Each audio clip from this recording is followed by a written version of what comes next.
Hello everybody and welcome to Storm Raids, and today I'm going to come to you with kind of a recent reads since I have 5 books to talk to since the last time that I did like my weekly wrap up, and I thought I would go ahead and do like a recent reads type thing.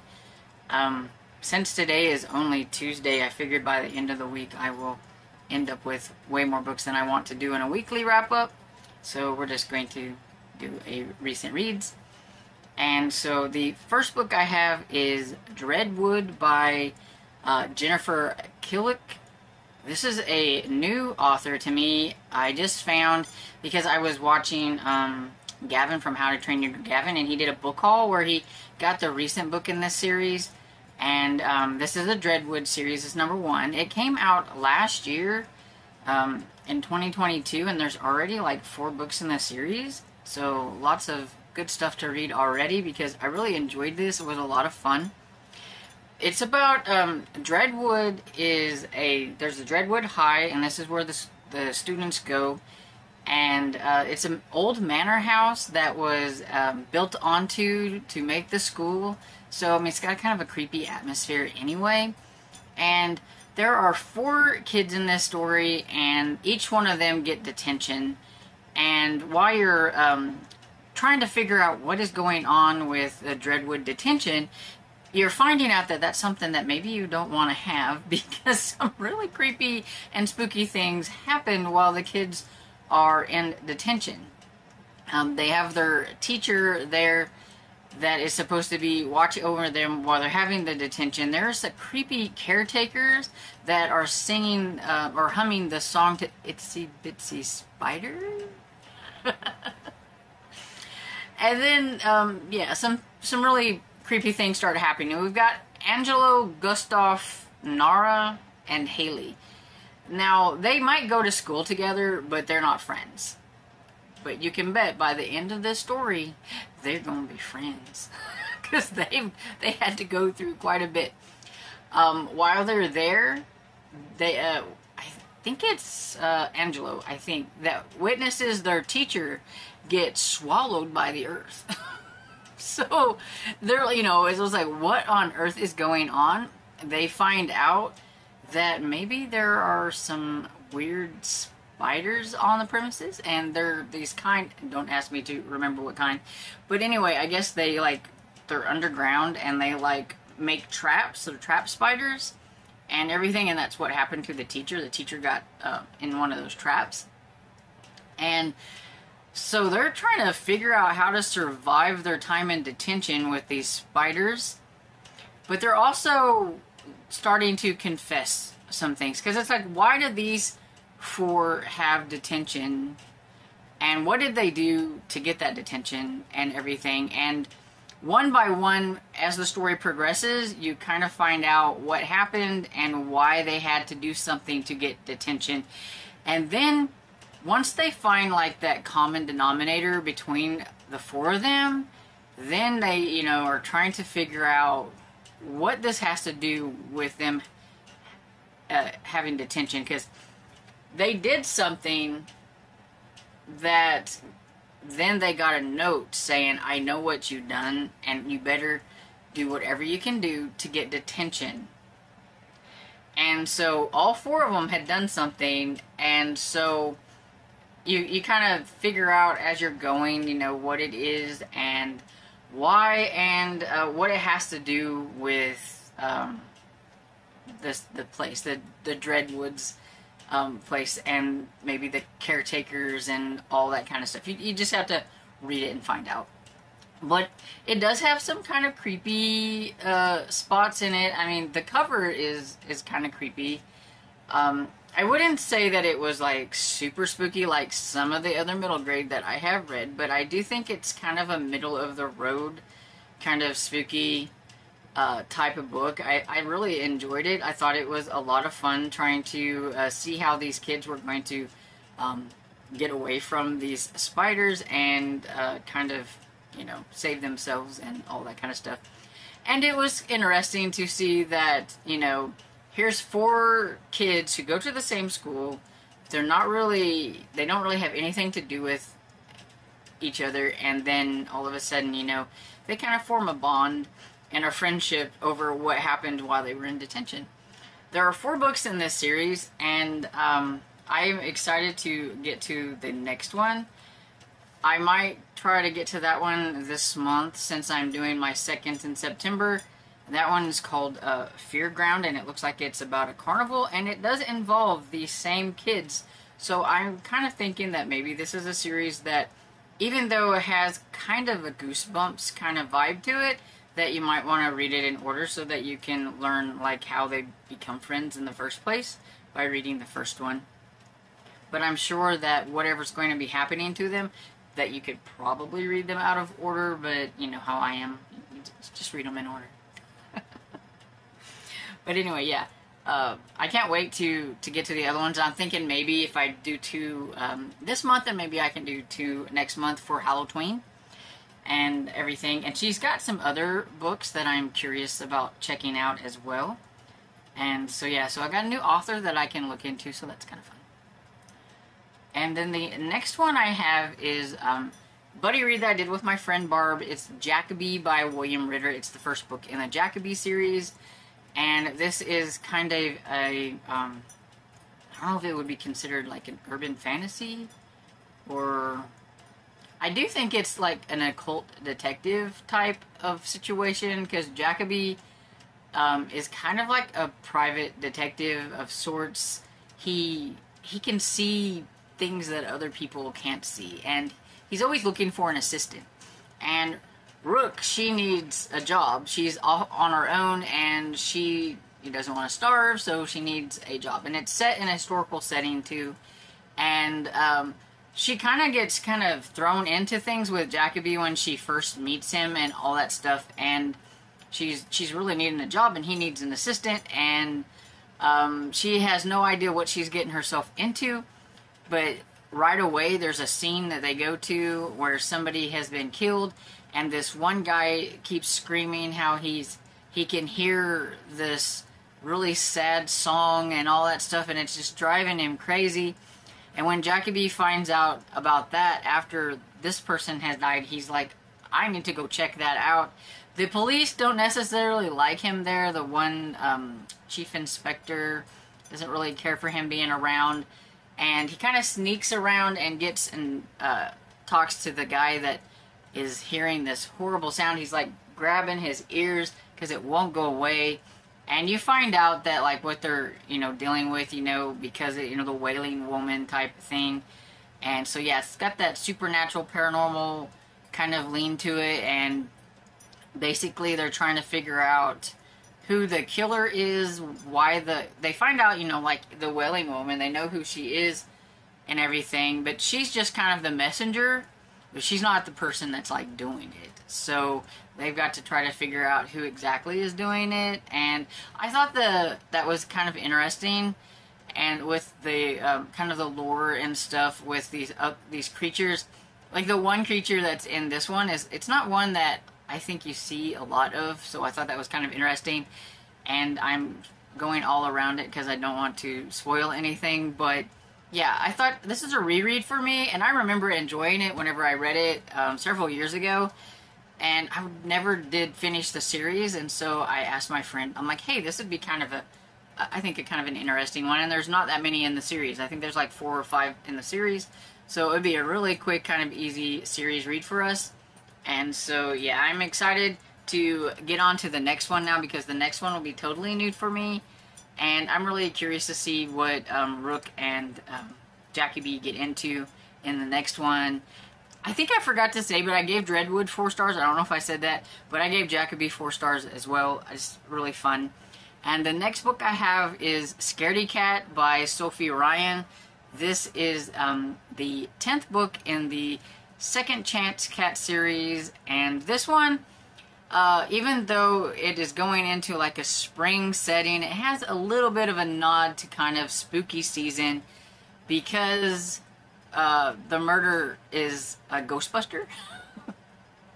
So we have Sarah and the Charlotte's Angels in this one. Of course, we have Elvis the cat. And in this one, Sarah was going to an open house, at this one place, and that's where they find there is a man who's been killed there, and he is a Ghostbuster, and you find out that he has a TV show along with some others, and I can't remember exactly what the show is called, but it seems like that when the show first started, he was pretty decent and a pretty decent guy and everything, and they would go in like a lot of the ghost hunter type shows. They go in to see if is it really haunted, or is it, you know, there's something they can debunk it or whatever it is. And at first it seems like that he was pretty good about, you know, that, and was really nice. But then like later on in like the seasons and how he is now, he's very nasty, and like he lives to prove that people are frauds, and that there's no such thing as ghost, and that there's all these things. So he's made quite a few enemies along the way, because some people, they might you know, their livelihood might have been on the fact that the hotel is haunted or whatever, and when he goes around on his TV show and proves them to be a fraud or something like that, you know, then nobody shows up. They don't want to be in their place. So yeah, he's made a lot of enemies. So it was interesting to see, you know, exactly who was the killer and who, you know, done it, and I didn't figure it out. I wasn't really trying too hard. I really like the Second Chance cat series. It's fun. I'm not a cat person by any means, but I do like Elvis. He seems to be intuitive. He can kind of tell where somebody is lying or not, and things like that. And he kind of helps along with the investigations. Charlotte's Angels are a group of older sleuths, and they're a lot of fun. It was really fun seeing the progression of their little investigative services, and you would just have to read the series to find out about that. But yeah, and the fact that they're called Charlotte's Angels was just kind of fun. And yeah, I like Sarah, and I think his name is Mac, who is her love interest. I really like them. It's just a fun series, and so it's just always, you know, nice to be back with the setting with them and everything. And so I give this one 4 stars. Next up, I have this really cool little graphic novel called Steve McEvil and the Second Wind by Lucas Turnbloom. This is the second book in the Steve L. McEvil series, and this is really cute. It is about Steve, who thinks he's the supervillain. He comes from a long line of supervillains, except for his father. His father is a cartoonist. And not a very good cartoonist, but he's a cartoonist. But his grandfather is like, you know, I'm the greatest supervillain ever, and the grandfather cracks me up. Just the arts, just the look of the grandfather cracks me up. See if I can find one. But yeah, it's a lot of fun. In the first book, he's gonna be all super villainy, but he also likes this girl who doesn't like his super villain type stuff, and he meets another kid, a new kid in school, and his name is Victory, you know, so like Victory, and he ends up actually being a superhero and everything. And so yeah, so here's Grandpa. So you can see, you know, apple don't far from the tree with the glasses or whatever and stuff. And grandfather's always given him all these fun things. In the first book, he has Dorcas, which was supposed to be it's not like a killing robot of some sort. I can't remember exactly what it was called, but in this one, some things happened to the poor little robot, and he's got a new look in this one. We'll just say that.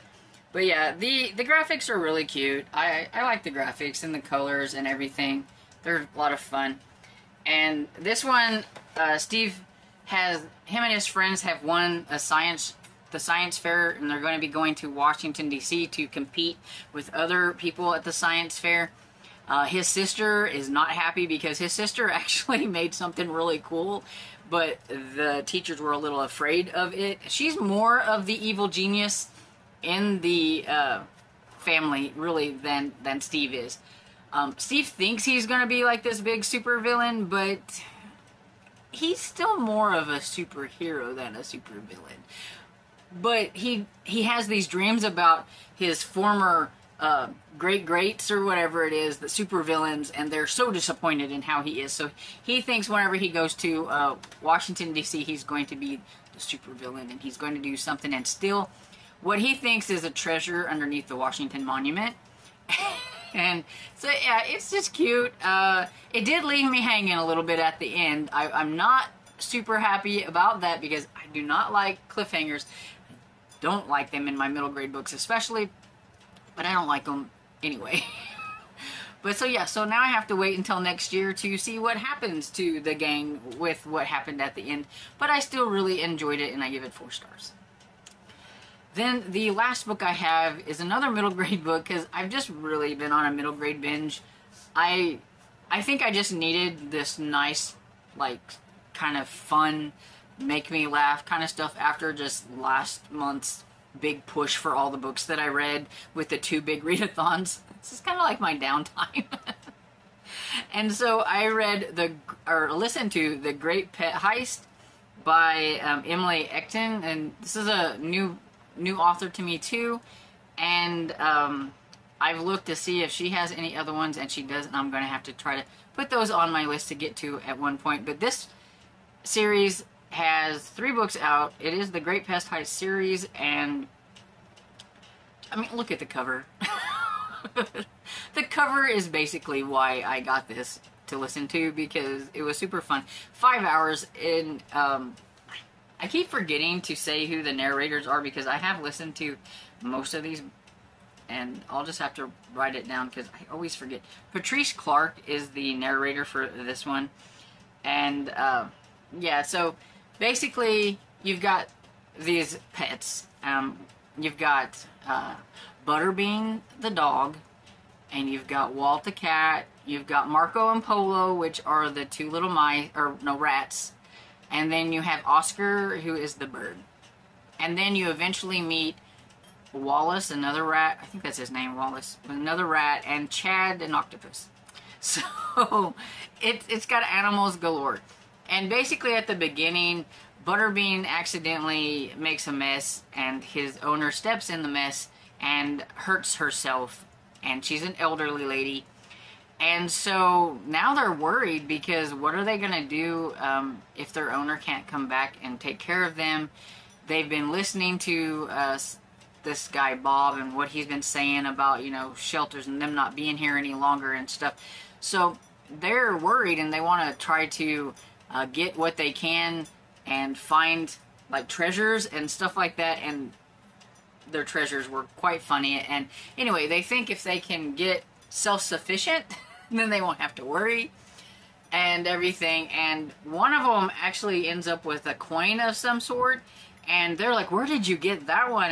And I think it was Butterbean, and he's like, I found that one, you know, somebody dropped it. And like, well, who dropped it? We need more of those. And so basically they're trying to figure out who it was that dropped the coin, so maybe they can get more of these coins. And that's the Great Pet Heist, because they want to steal the coins so that they can live self-sufficiently on their own. Not quite sure how they think they're going to spend the coins once they get the coins, but it was still fun. And then there is a young girl named Madison, I believe is her name. I know it starts with an M. I think it's Madison. She's been taking care of them. She's been coming in and taking care of them and everything. And they like it when she comes, but they don't like it because they're trying to, you know, get their heist stuff going, and they have to act normal, you know, like sedate, like, I don't know what you're talking about, we don't talk kind of thing. I like the fact that they talked amongst themselves, the animals did, but humans couldn't understand them or anything like that. I like that aspect of it a lot better. There were some times when I think that Madison looking at them like, why are you guys looking like that? Or what are you doing? Or whatever. So that was always kind of fun. Just them trying to do this heist, and the hijinks that ensue, and the things that happen, and they accidentally get Madison in trouble, and then they have to kind of rescue, and, you know, find out that the people that have the coin, maybe they and the other coins aren't so nice and things like that. And yeah, it was just a lot of fun. And I give it 4 stars, even though I thought them trying to steal coins so that they could live self-sufficiently, I'm not quite sure how they were going to do that, but regardless, it gets a happy ending. And so I can't wait to get to the next one, which is a kind of a Halloween-y one, kind of, because it's a ghost story. So I may save that one for October, even though it's the second one. I could do it for seconds in September, but since it's a ghostly one, I can't remember exactly what it's called. Let's see. I listened to this one, so it says there's illustrations by David Mottram, and so I don't know if there's illustrations throughout the actual book or not, but the illustrations on the cover are super adorable. I think I like the ones in the second book and the third book better than the first book, but yeah, the second book's called The Great Ghost Hoax. And so it's, they're bored and everything, and then they find out that Mrs. Third Floor, I like how they, you know, describe people, thinks that she has a ghost in her house, and so they have to try to figure out what's going on there and save her from being scammed by some ghost hunters. And so, yeah, that one sounds like it would be a lot of fun, and just, I think that would be a fun one for Halloween that's not scary, for people that don't want to be scared. I don't know if these can be read out of order or not, because everybody knows I'm an order reader anyway, but you could definitely, you know, read the first one and then the second one, because they're super short. Like this 272 pages. It's not that long, and we're listening to them. They're about 5 hours on audio. So anyway, that's all the books that I have read so far from last Friday, I think it was, whenever I wrapped up my weekly reads, because I'd already had a lot of books. I listen to a lot of books because it's just easier for me. My eyes aren't quite so good as they used to be, and so I do read a lot. And I enjoy what I do listen to, and listening is fun for me. I kind of enjoy the narration for the most part, if they're good narrators. Sometimes I have to I have to read it old school because the narration's not very good. But anyway, this video is getting longer than I want it to be because I ramble a lot. And so, have you read any of these books? Let me know what you thought about them down in the comments. And I hope you enjoyed this video. And if you did, please give it a thumbs up and subscribe. And I will see you all in the next video. Bye.